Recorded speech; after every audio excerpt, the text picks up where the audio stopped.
welcome to this edition of Stay Fit with CNBC TV 18. My name is Shibani Gharat and running has taken this country by storm. Practically every weekend there is a marathon and I see a lot of people around me participating in these marathons. But a lot do not know how to run right or what should be the right running posture. In this edition of Stay Fit with CNBC TV 18, we are going to tell you 4 fundamentals of running right or getting that posture right. And to share those 4 fundamentals, we have renowned physio Heath Matthews, who's also a runner. Heath, so good to have you on the show. Thanks, Shibani. Happy to be here. So tell us, what are the 4 fundamentals of running? Foot contact, push off, posture and arms. I think you're going to be improving your running a lot. Awesome. So let's get to the first fundamental, foot contact. So we want to work more on shortening your stride and landing on the front of your foot and letting the weight slowly distribute backwards towards your heel. So you should be aiming to land just a little ahead of your hip. Your foot should land a little ahead of your hip and your knee should be bent. So we talk about the foot landing under the bent knee. Right, that's the critical position. Now, in order to maintain a nice fast pace, you're going to need to increase your cadence, aiming for about 180 foot strikes per minute. Oh, wow. And the easy way to know that you're doing that is pick one of the 2 legs and just for 1 minute continuously count how many contacts you make with the ground on that leg and times it by 2. If it's less than 180, you're most likely overstriding or you're running too slowly. Okay. If it's more than 180, you're doing well, but more than about 190, you're probably getting too fast. We're going to look at the push-off, right? So this is where we get our power from. This is where the propulsion to move forward comes from. So we need to look at something called your triple extension.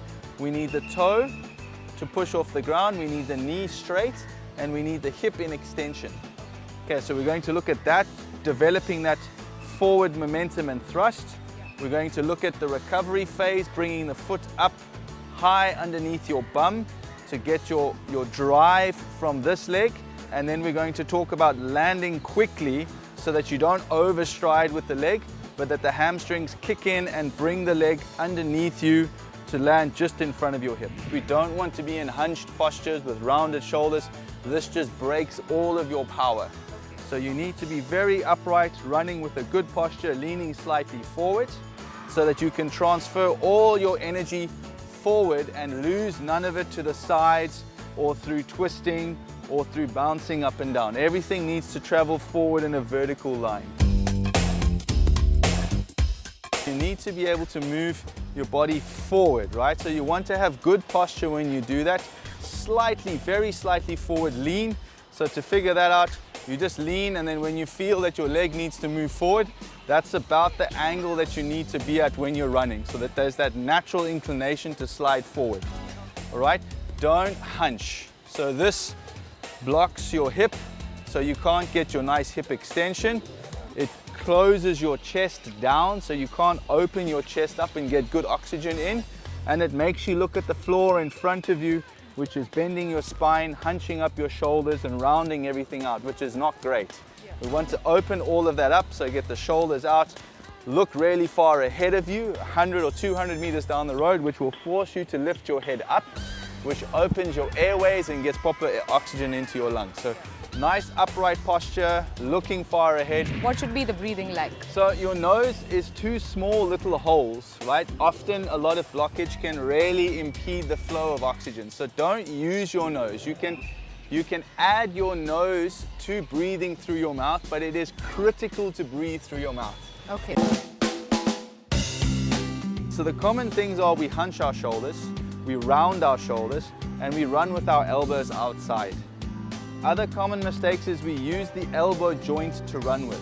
So all of these things need to be avoided. You need to drop your shoulders. You're looking straight ahead of you, so drop your shoulders and make sure that you're relaxed in this part of your body. You're not wasting energy. Your elbow needs to be just beyond 90 degrees. So 90 degrees is as far into extension as you should go. It should be at 90 or just short of 90. And it should be moving in a forwards and backwards position in exactly the same direction that you're going. Your arms should guide. Don't waste energy by rotating your arms across your midline. This hand should never cross the middle of your body because you're creating too much rotation, which is causing way too many stability problems in your core. So your arms are going straight forwards and backwards, and if you really want to propel yourself forwards, focus on pushing your arm back. So there's this pumping action that has to happen with your arms when you're running. And if you want to run faster, just increase the cadence of your arms and your legs will follow. Oh, wow. Thank you so much. Thanks for sharing these fundamentals with us. I hope these 4 fundamentals will help you run better. Till I see you next time, sweat, smile, repeat.